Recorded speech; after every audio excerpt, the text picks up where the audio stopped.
To live deep in the jungle requires a special knowledge of your surroundings, the art and craft of living using the world around us that I call bushcraft. It's a way of life that's still very much alive with the Iguana of Venezuela, who I spent the last week with.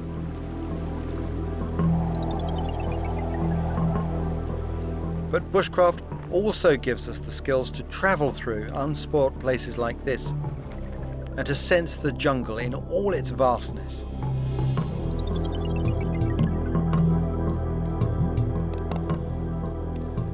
Today I'm going to follow a traditional trading route that links the Iguana people deep in the rainforest with another group of people called the Pamon, who live on the edge of the rainforest where it turns to savanna. I'm in the Amazon jungle in Venezuela, near the Brazilian border. My route takes me to the edge of the jungle, to a land fit for dinosaurs, past some of the most spectacular scenery on Earth.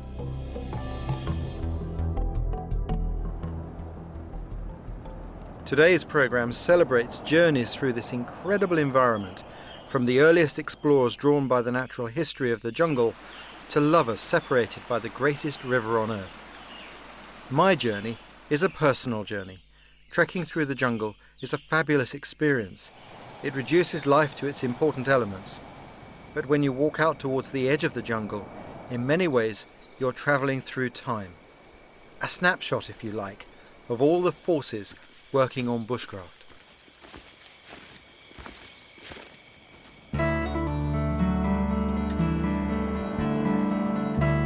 In some ways, my journey started last week. I just spent 10 days deep in the forest at the start of this trading route with some very special people from the Iguana village of Kanarakuni. The place they live in is so remote that they rely on bushcraft, their knowledge of the natural world and how to use it to provide everything they need to live: food, shelter, medicine. For centuries, they relied on trading paths to obtain the few things their surroundings couldn't provide. Like so many indigenous groups around the world, I found their way of life so appealing. It's something that starts when they are born and stays with them all their life, so I was just as struck by the skill of the children on the water as I was by the incredible depth of knowledge of Luis, one of the village elders. At every turn, either he, Saul or Benito would want to stop and show me some plant or leaf they have a use for.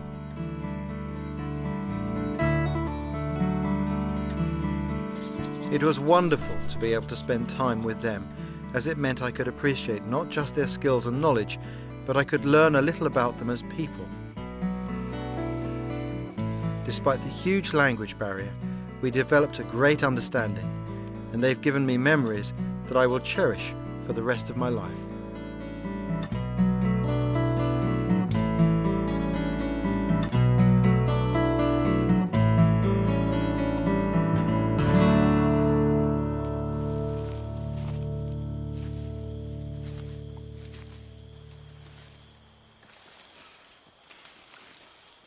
Of course, I'm not the first person to spend time with the Iguana. Charles Brewer Carrias is Venezuela's most famous explorer. He lives in the hills overlooking Caracas, but he's explored more of this country than anyone else. His list of exploits is endless, and he's even had plants and animal species named after him. Like most people who spend any length of time in wilderness areas, Charles learnt the value of bushcraft from his first forays into the jungle 40 years ago, when he first spent time with the Iguana. I was in the hands of these extraordinary Indians, the Maquiritari or Iguana Indians. And with them I learned everything about the jungle, and to read, I would say, the jungle, and to understand that the jungle is like a huge supermarket, but a supermarket with Chinese signs. And if you don't read the Chinese in the Chinese supermarket, you are lost. But these people taught me how to identify every tree, everything, and then I could live like being in my place. Actually, in my first experience with the Iguana, it was not a very good experience the first days. after I could talk something, one of my friends, he got very serious and he was mad with me, I don't know why, and say, "Do you know how to make canned beans and canned sardines?" I say, "Well, you make can, you put the sardines there, you cook them, and you wait till they're very hot, and then you seal them so there's no way they will corrupt. Well, let's do one. Let's make a can." Oh, I don't know. And to make an aluminum pan, yes, we have here bauxite, and it could be done if we have enough electrical power. So we couldn't do it. No. Do you know how to weave a basket or your hammock? No. If you don't know how to take care of your food, if you do not know how to make your things to cook, if you don't know how to make your bed, how it is that you are alive, you do not deserve to be alive. You are like a little boy among us. That's it. And this is the way I was in the society, the lowest rank.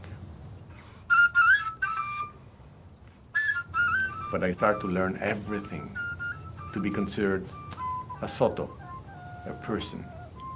And I learned the language. I even learned to make the flutes and to play the flutes with their music.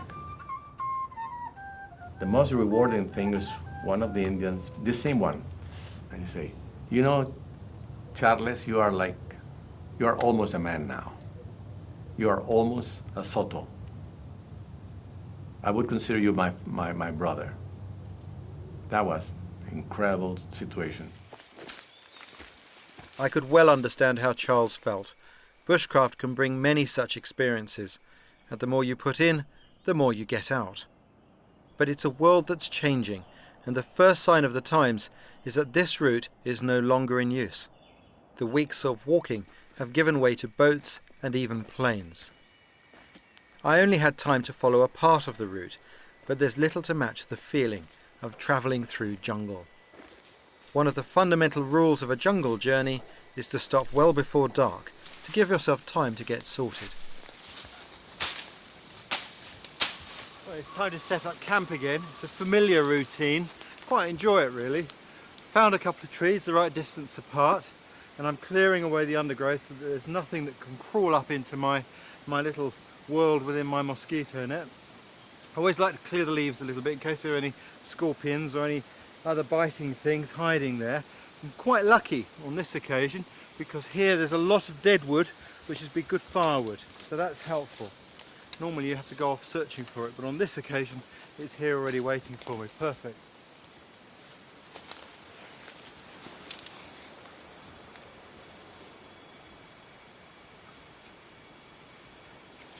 You need to know just 3 knots to set up your camp.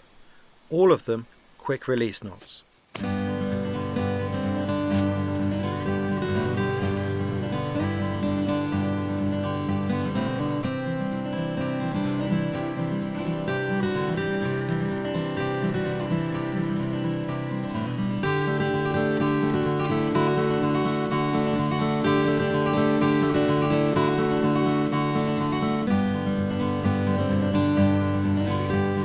The Siberian hitch is used for one end of your roof.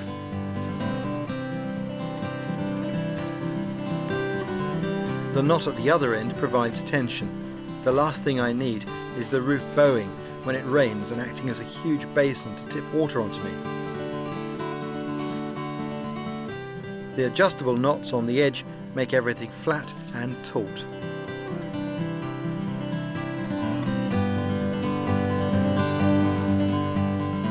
The hammock is tied up using a Siberian knot. But for extra security, because I'm obviously going to be putting my weight on this to make sure it doesn't slip, I pull an extra loop through this loop here just to lock it in place. That makes it secure. That's it tied. And I tied it at a convenient height here, but now I slide it up the tree higher than my tarp guy line.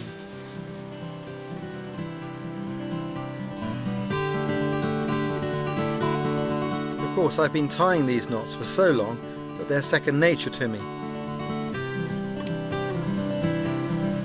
But there's a first time for everyone, and I watched as the crew started to get the hang of things.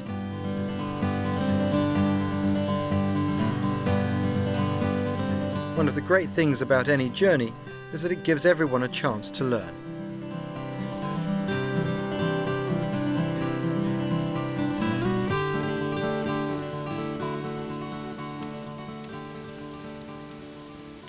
There are lots of different ways of going about feeding yourself when you're on an expedition. Normally, we would have a central kitchen, bring in some food from outside and cook communally. But on this occasion, we've got the rare luxury of having individual ration packs. I really like this way of living outdoors because there's a lot of autonomy and there's a lot of versatility. You can go anywhere, you've got a packed lunch already prepared, and it also brings the fun of sharing the bits you don't like with the bits that other people have got that they do like.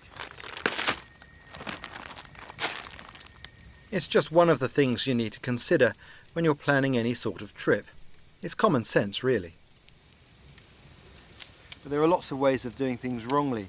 One of the most ludicrous I ever came across is recorded in the book White Waters and Black. It was written by an explorer called Gordon McCrae, who some have speculated was the inspiration for Indiana Jones. The book tells the story of an American expedition in 1923 that was supposed to be one of the most expensive and best equipped ever mounted to explore the Amazon. McCrae wasn't in charge of this expedition, however, and the record of it is a litany of one mistake after another. To spare their blushes, each member of the group is referred to solely by title: the director, the geologist, the botanist, and so on, because none of them acquitted themselves well, perhaps not surprising. Of the 6 scientists, 5 had never even seen a jungle, nor apparently had ever travelled anywhere other than by train. You have to question the selection process with credentials like that. Equipment lists may have changed over the decades, but even by the standards of the 1920s, this one was excessive. 4 tons of equipment, much of it in heavy cases. At one stage, the mule train stretched 4 miles. And to cap it all, none of the boxes were labelled. When they did finally get through searching them all, they discovered that the expedition director had neglected to bring such essentials as cooking utensils and lanterns. As they journeyed deeper into the jungle, the speed with which the team fell apart was matched only by the scarcity of scientific findings of any worth. Perhaps not surprisingly, the expedition was riven with infighting. The director even quit, but McCrae obviously loved exploring as he stuck it out. Maybe he was having too much fun, mostly at the expense of the botanist. He was so busy inventing animal sightings for a book he hoped would make his name and fortune that he didn't realise McCrae and the entomologist were feeding him sightings of animals that lived anywhere but the jungle. At the time it was described as the highly unofficial account of an Amazonian expedition which could have been staffed by the Marx Brothers. I can't help but agree. Over-equipped expeditions like that are almost doomed to failure. In wilderness areas, it's better to be equipped with bushcraft, because knowledge doesn't weigh anything.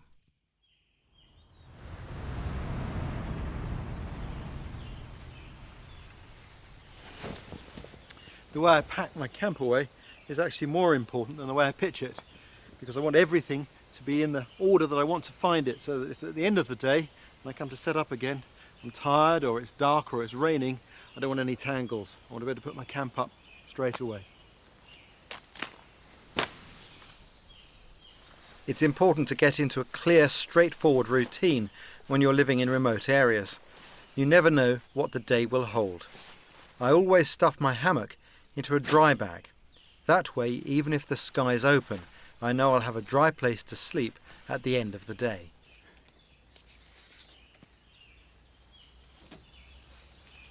This is where you really get the benefit of all those quick release knots, especially if it's wet, when a well-practiced routine gives all the speed you need.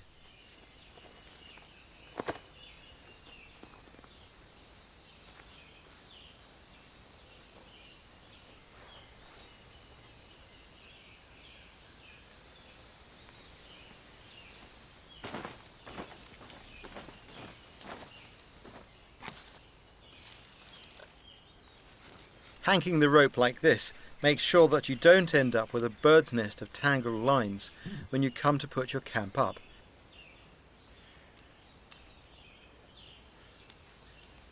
It's this sort of attention to detail that makes all the difference in bushcraft. I always slide my tarp up to one end and fold it in the same manner every morning. Remember, the aim is to pack all this as small as humanly possible. After all, everything has to fit into the rucksack on your back. It's hard to describe the sense of satisfaction this sort of routine brings, but there is a great stillness to be gained from taking responsibility for your own comfort and well-being day after day.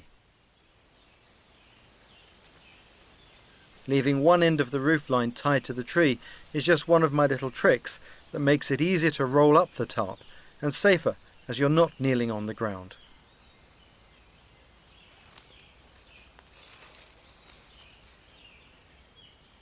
Of course, the tarp goes in right at the top of my rucksack. It's the first thing I'll need when I come to set up camp.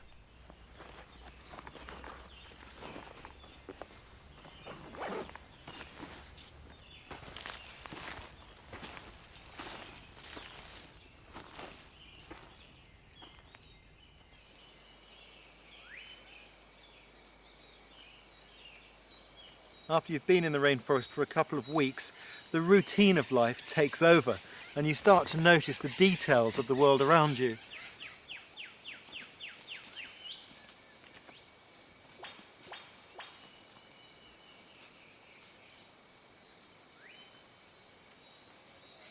You really start to fit in.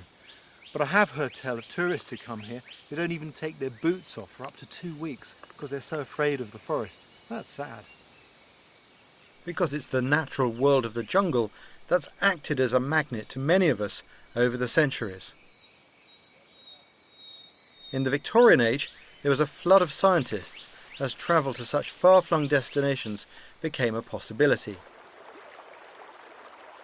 And being Victorian, many of them left great works for posterity, like The Naturalist on the River Amazon by Henry Bates.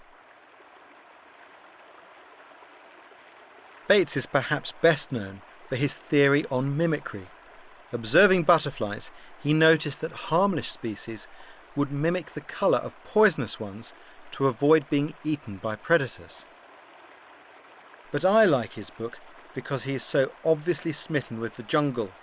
Even today, his prose leaps out with admiration for this place.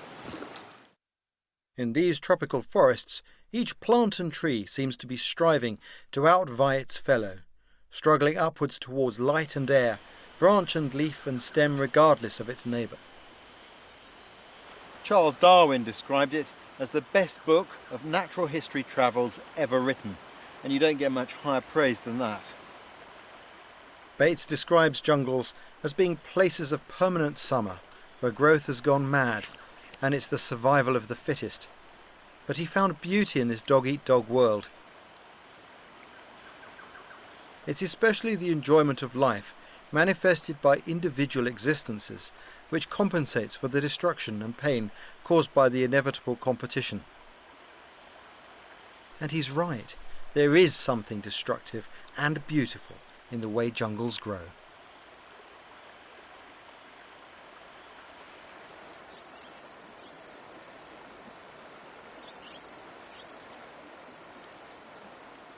I've been to this area before. About 10 years ago, I visited the Sanamar people in the village of Mahawanya. Their way of life revolved almost entirely around bushcraft, knowing their surroundings intimately, using the river, hunting in the jungle, and a certain amount of farming. In the decades since then, I noticed that even the Yakwana, whose knowledge of bushcraft is still strong, were more reliant on the radio, the airstrip, and the outboard motor than the Sanamar had been. The Yakwana also seemed more aware of the world beyond their borders, which can often be the beginning of the end for bushcraft and their cultural identity. With the Sanamar, I went into the jungle to see how they gather one of the basic jungle foods, This may look like a lot of effort, but it's the detailed knowledge of what to look for that makes it worthwhile. By selecting the right tree, they only needed to take one down, and the reward was a huge chunk of fresh food and a great source of carbohydrates.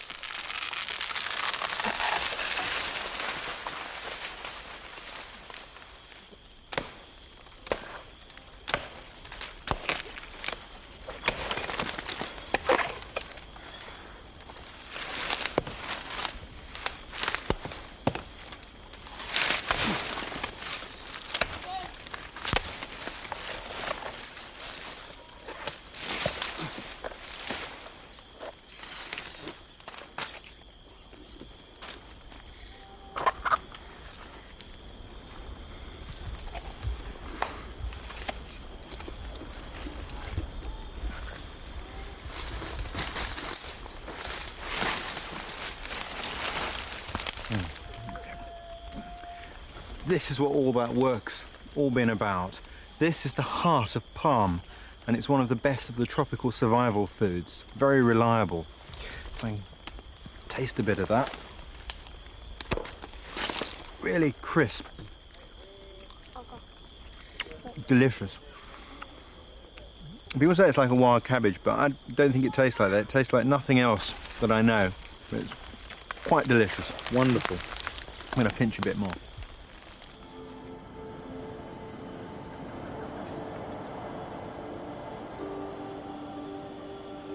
But even in today's increasingly motorised world, the jungle still holds hidden secrets. Places like this, where traders would have cooled off from the heat of the day.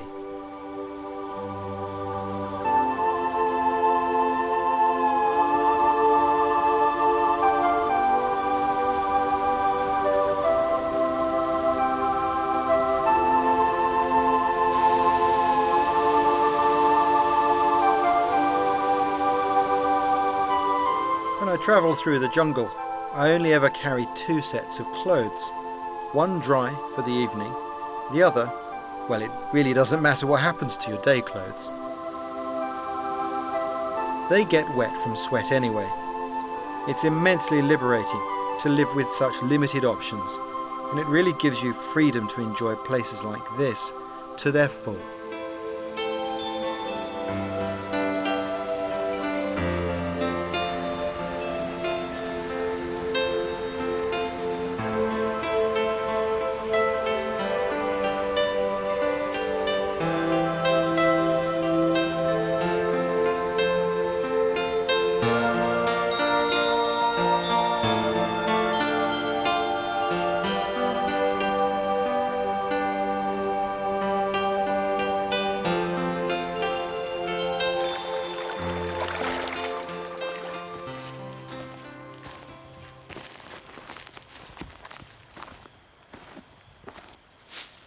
The first job to do at every campsite is to clear the ground where you intend to pitch your hammock.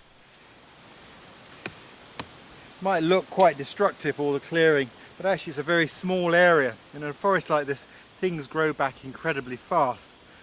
The key thing is I'm temporarily removing habitat, so if there's anything that can bite or sting, it's cleared away. Already I can see in some of the dead wood here, it's already become home to the ever-present termites. I don't want those invading my home in the night. If you spend any length of time in a camp like this, you'll realise that very soon, a few days down the road, things start to move back in and take over again. So it's only a very temporary presence here. One of the things I love about travelling through jungles is the way any patch of rainforest is transformed into home by the simple act of putting up your hammock. It's strange, but in a place of such scale, your world is actually reduced to little more than a postage stamp. I'm really lucky today because it's dry. Jungle firelighting can be very difficult, particularly when it's raining hard. First thing you have to do is arrange some sort of cover in wet weather, probably using your tarp or some big leaves.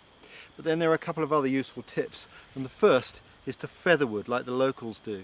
What they do is they look for wood that is dry and standing, They know that a big piece of wood is going to be dry in its middle, and they look particularly for wood that is white. What you do is support the stick on your shoulder, like so, and then using two hands on the machete, push down.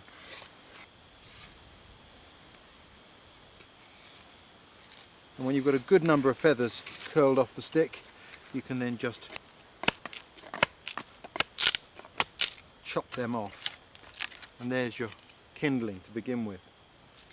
But even that isn't sometimes enough. And there's something that I've grown used to doing in rainforest, which is a very useful tip. This is my sharpening kit. In here I've got the stone that I use to sharpen my parang. But I also carry a small lighter and some rubber inner tube or rubber tire, either will do. And this is a real bomb-proof way of making fire, because it doesn't matter how wet this gets, it will still light. What I do is I cut that into a small strip. It goes a long way, like so. When I light that up,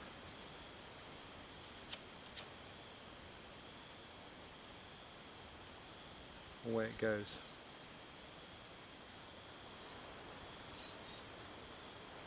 Wherever I go, there really is no substitute for a fire at the end of the day. It keeps the bugs away, and it connects deeply with something within us.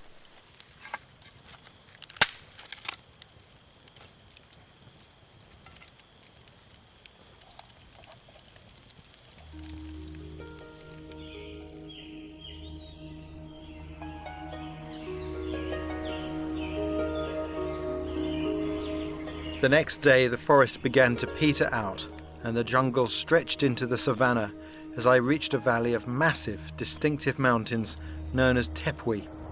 It's the Pomon word for mountain, but a tepui is far more intriguing than that. It's a place of incredible beauty and deep mysticism. Many tepui have this characteristic flat top. To Pomon, this makes them places for their gods to live, their version of the Greek Mount Olympus.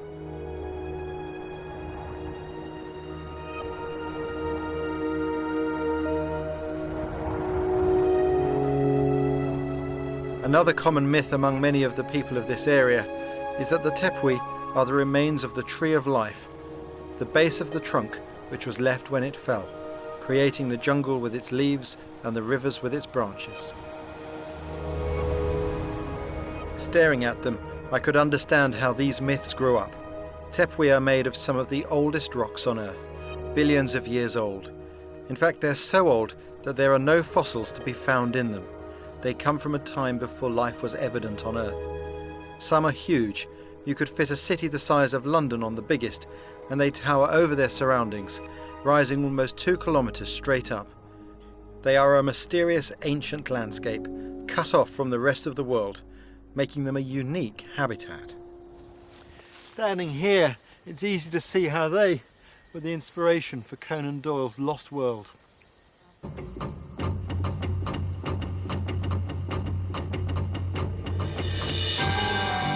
The Lost World is the story of the discovery of living dinosaurs on top of a remote mountain. It was written by Conan Doyle in 1902 and was inspired when he attended a lecture given at the Royal Geographical Society by the first Europeans to climb a tepui, Everard M. Tern and Harry I. Perkins.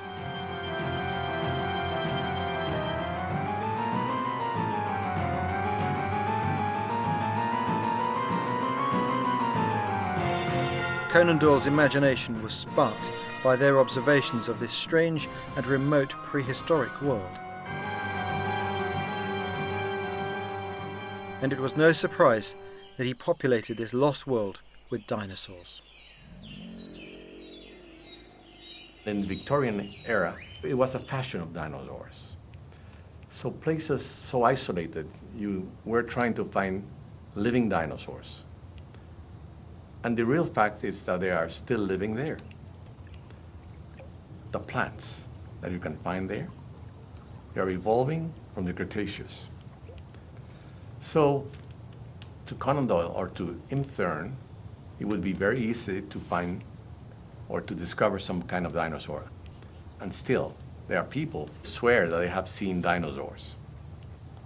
I don't know what they smoke, but actually, dinosaurs for me are the things that I see on the correct size, not huge.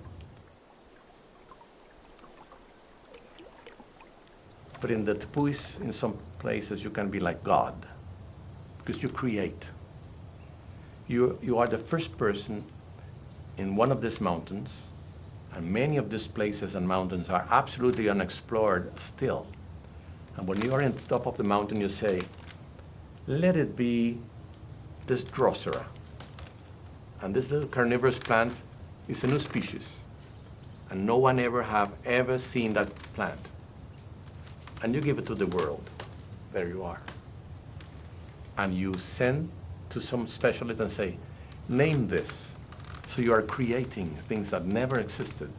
Forms, shapes, leaves, colors that no one has described before. So you feel that incredible power of making things appear. If you don't look them, they disappear forever. If you look at them, you create them. This is the experience and the feeling I have on top of a tepui. One of these tepui is home to the highest waterfall on Earth, Angel Falls, almost a kilometre high. The falls got their name from a pilot and adventurer in the 1930s called Jimmy Angel. Like many before him, he was certain that he had spotted gold on top of a tepui from his plane. His only problem was how to get at the gold. It's not easy to land on a tepui. After checking for a suitable way down, he decided it was worth the risk. But just as he feared, he crashed and had to walk out. To make matters worse, he hadn't found any gold, but he had discovered the falls, hence the name Angel Falls. He and they became so famous that his plane was lifted from the top of the tepui by helicopter and now stands outside the airport of the city of Ciudad Bolivar.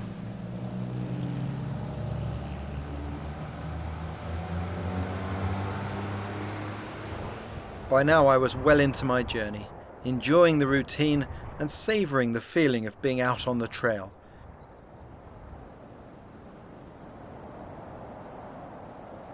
The patches of forest at this junction between jungle and savanna were getting smaller and smaller, and each time I stepped out into the open, I really appreciated the vistas and the liberated feeling of having a horizon once more. But however well defined your path, it's always good to verify your position with the GPS or Global Positioning System. So navigation becomes far more manageable even in areas like this, where mapping is still in its infancy. A satellite phone is another essential piece of equipment for wilderness expeditions, whether you're using it for helicopter logistics support or a medical emergency. It can make a real and telling difference to the success of your trip. So what time is the helicopter due? Yep, that's perfect. And they're bringing extra fuel.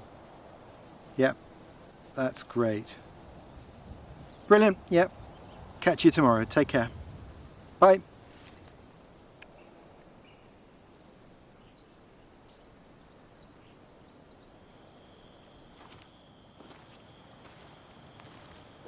In this age of GPS, satellite phones and air travel, it's sometimes hard to imagine the hardships and timescales of some of the earliest visitors to this region.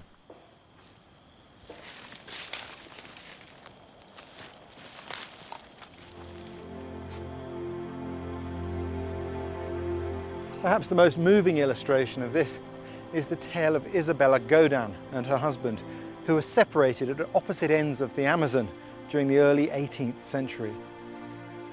She was a native of Peru who met her French husband Jean in the headwaters of the Amazon where she lived. He was taking part in an attempt to measure the circumference of the Earth. By the time the job was over, they had had 2 children and were expecting a third. So Isabella stayed put while Jean set off to arrange passage home to France.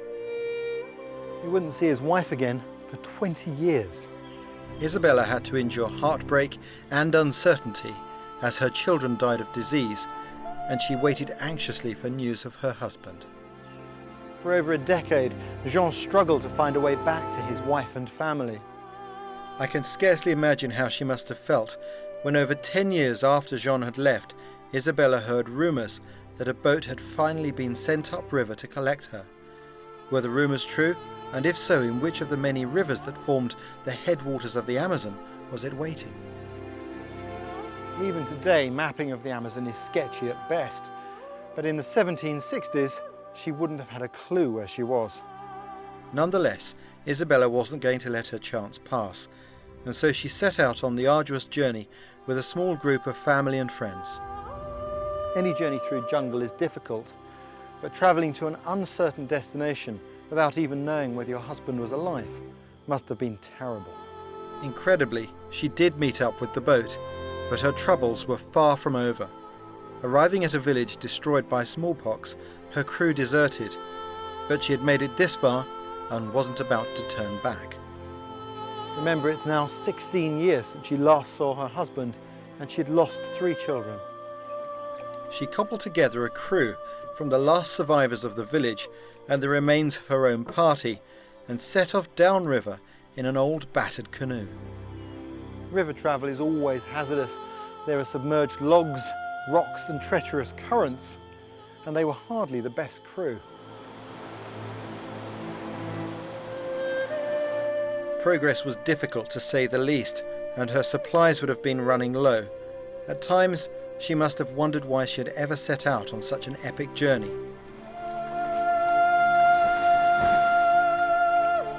It was like a bad dream you can't wake up from, but this was one determined lady. With progress slowing, Isabella welcomed the offer by 3 volunteers to race for help. But maybe she should have questioned their motives when they insisted on taking her jewellery. They never returned. As her party died one by one, Isabella was left with no choice but to try and walk out of the forest on her own. No one knows how far she walked. She would have been delirious with hunger, but what we do know is that somehow she made it. 20 years after they parted, she was finally reunited with her husband Jean.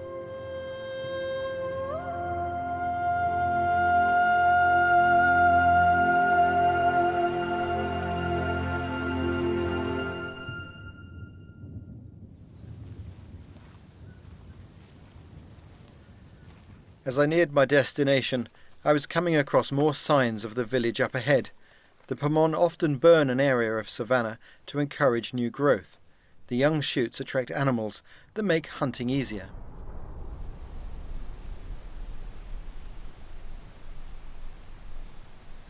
One more night in a patch of jungle before we made it to the village, and by now the crew were so used to putting up their hammocks, they had started to personalise them.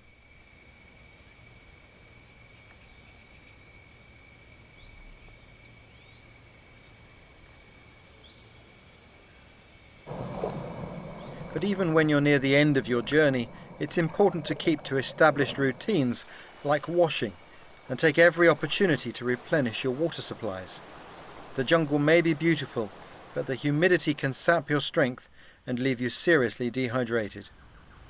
My hammock is a wonderful thing. It's a sanctuary. It's just great. There is no better moment in the day than that moment when you put your hammock up and you lie in it and you take the weight off of your jungle boots for the first time in the day. It is a sheer heavenly moment.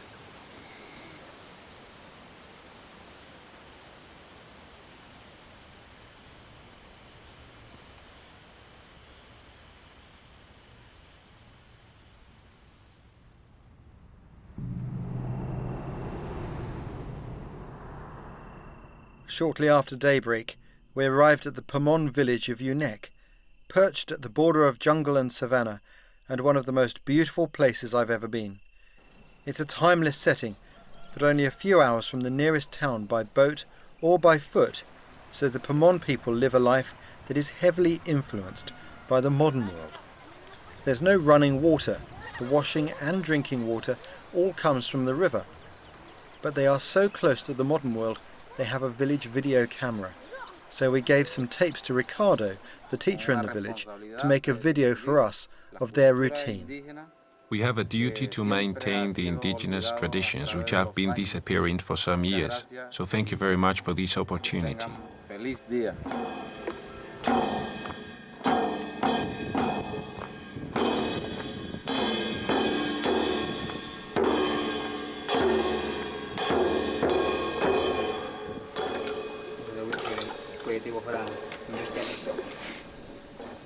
Bueno, está diciendo This is a typical drink of the Pemon people of the Grand Savannah. It's called cachiri. la bebida típica cachiri se llama.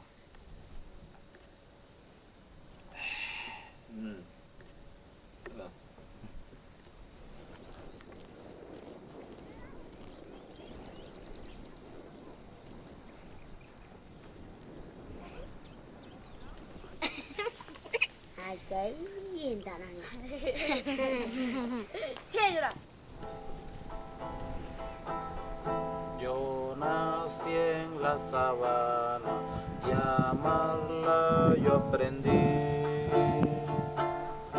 No hay tierra más. Throughout the village there were clear signs of how their bushcraft is being lost bit by bit. The process starts with the availability of a useful tool. Then before long you rely on it and need to produce more food to pay for everything from buckets to clothes. Along the way the traditional skills get left with the elders until one day they're left behind completely. Siempre que ha existido desde This is farinha, a flour that adds flavor to the meal. y el picante Qatar is nice and spicy food. comida.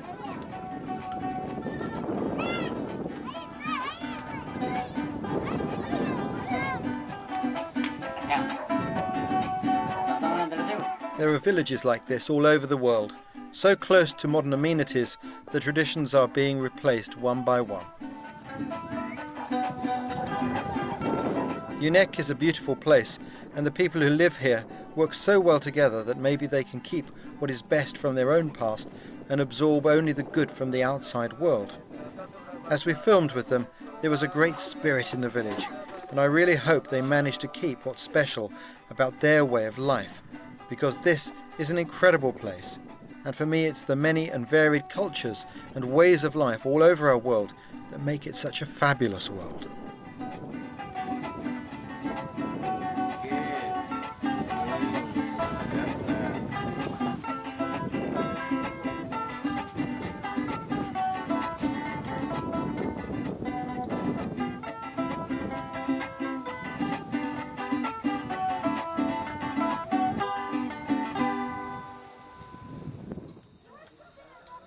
A very good sign is that they continue to build using traditional methods for their housing.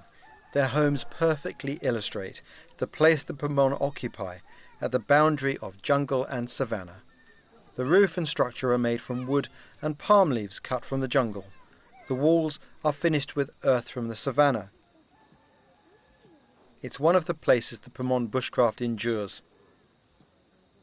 The palm leaves mustn't be cut during a full moon, as the moon's gravitational influence means the leaves are holding more water, and this will make them rot sooner. Cutting them needs skill with the single most valuable bushcraft tool, the machete. It's an essential part of bushcraft, so here are a few simple tips on how to use one.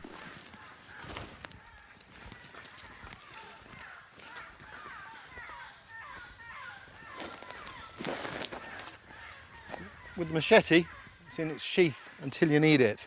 After all, it's indiscriminate. It'll bite you as much as it'll bite wood. Before you use it, I want to take this tree down here. I've got a use for that. Before I do, I need to make sure I've got clear swipes with the machete. So any vegetation that's in the way, we just clear out of the way, like that. Making sure we stay well behind the knife.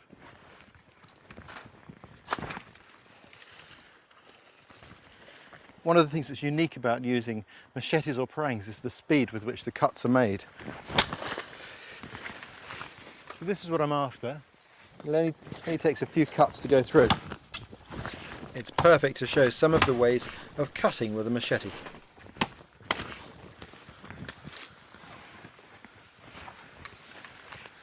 Now I clean it up. It's got a vine round it here as it comes down. At a full arm's reach, just trim everything off.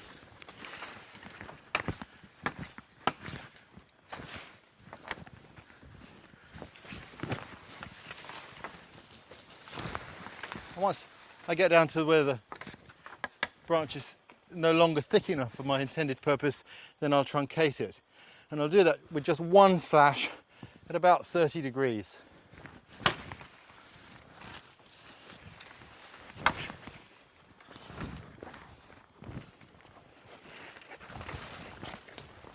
You can see that in this environment, a sharp harangue and the right technique means you can collect whatever you need very quickly. It's also worth bearing in mind that it's very hard to work in this environment. It's very humid, you sweat profusely, it's very tiring. So good technique and a sharp harangue makes life easier.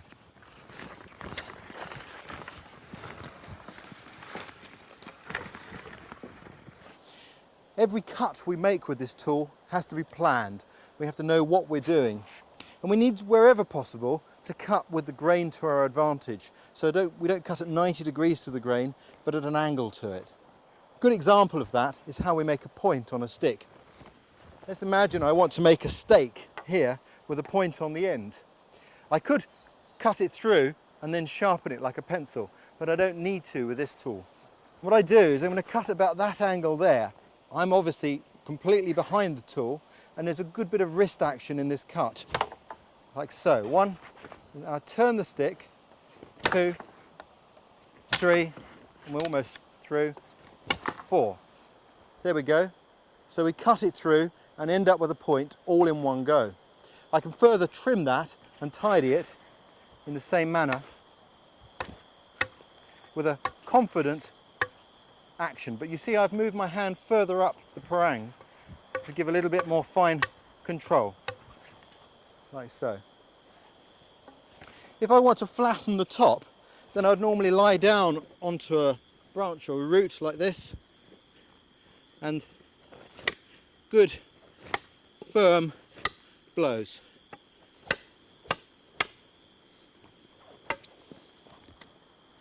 You can see it's a very sharp tool. It has to be used with great accuracy. A machete is as versatile as the person using it. With practice, no job is too strenuous.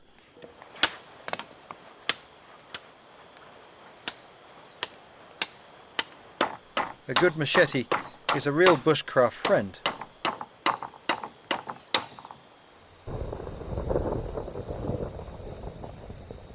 The villagers of Unek work as a unit. They farm and are even trying to coax the barren savanna earth to bear fruit. One of their staples has always been cotton.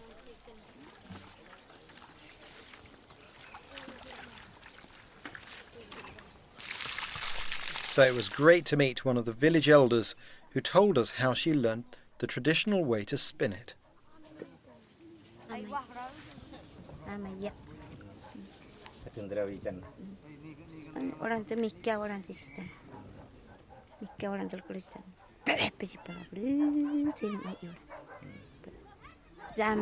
My mother taught me when I was 9 years old, but it's taken all this time to become an expert. There aren't that many girls now that know how to spin, because times have changed.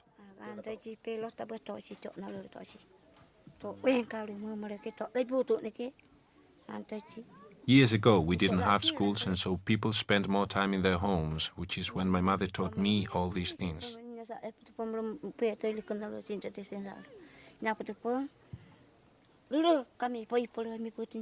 It was also useful for us to know how to make our own hammocks.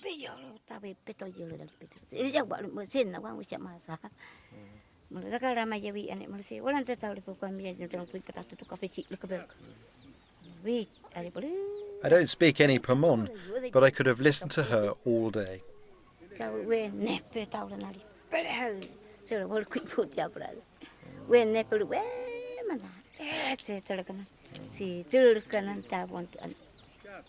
What a fantastic lady.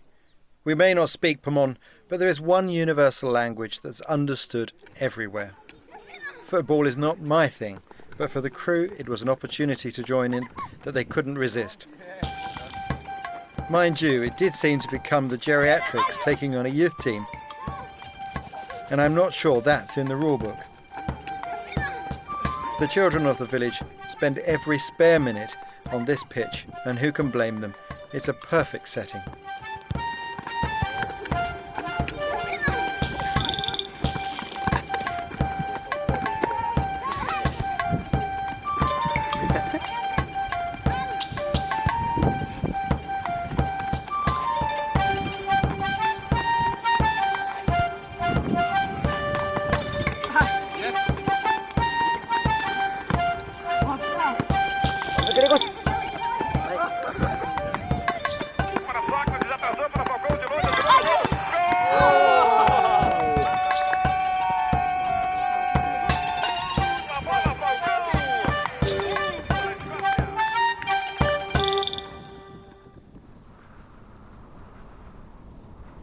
But the Pomon have a rich cultural history of their own. There were rock paintings nearby, and as the end of my time here approached, I took the chance to go and take a look.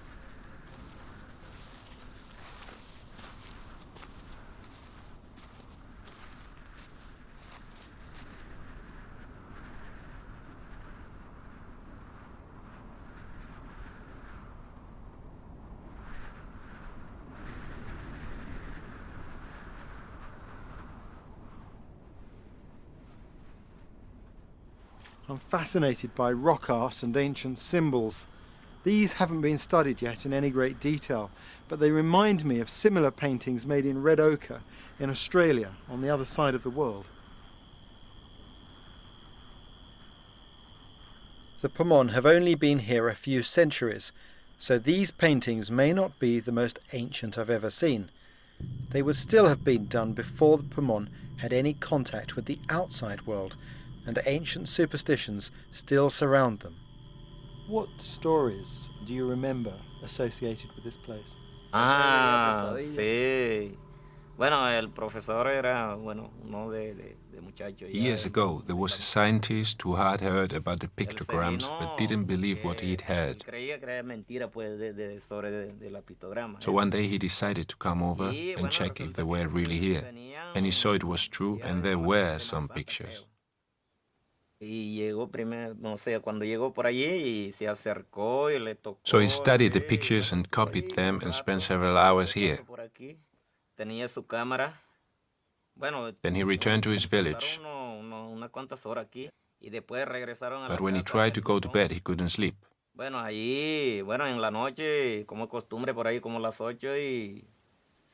No one knows exactly what happened, but he had real problems in the night. Strange nightmares and feelings. And all because of these pictograms.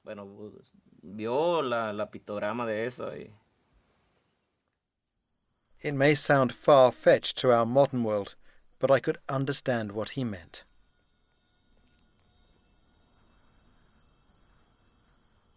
It's difficult to describe what it feels like to be here. I think the nearest thing I could say is rather like walking into a public library when there's nobody else there.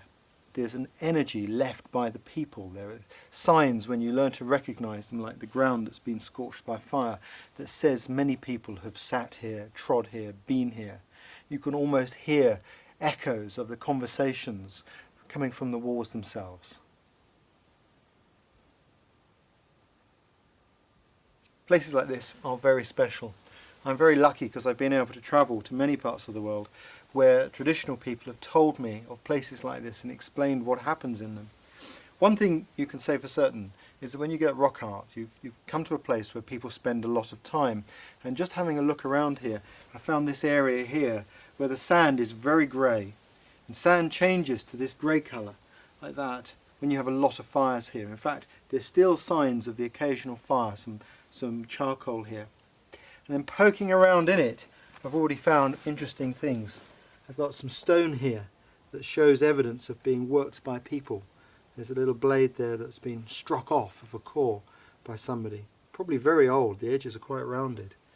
There are bits of quartz also that show signs of being worked by people, but there isn't any quartz to be found near here. So this has been brought here specifically, probably because the quartz gave a very sharp cutting edge. This is a tiny blade made of jasper, but this jasper is not from near here. Again, it's been brought here and worked. You can see there the distinctive ridges, conchoidal fracture marks that show that this has been made by a person. It's been struck from a core in this way, bang, off it comes, giving this tiny little razor blade. And there's even ochre. There's yellow and there's red ochre. These may be rocks that were provided some of the pigments that made these very paintings. Fantastic. The power of the paintings reminded me how bushcraft often reinforces the power of places to inspire us, and I had an irresistible urge for one last bit of exploration. It's been a fantastic visit, but if there's one place to take a last look at this stunning landscape, it's got to be up there, on top of that pinnacle.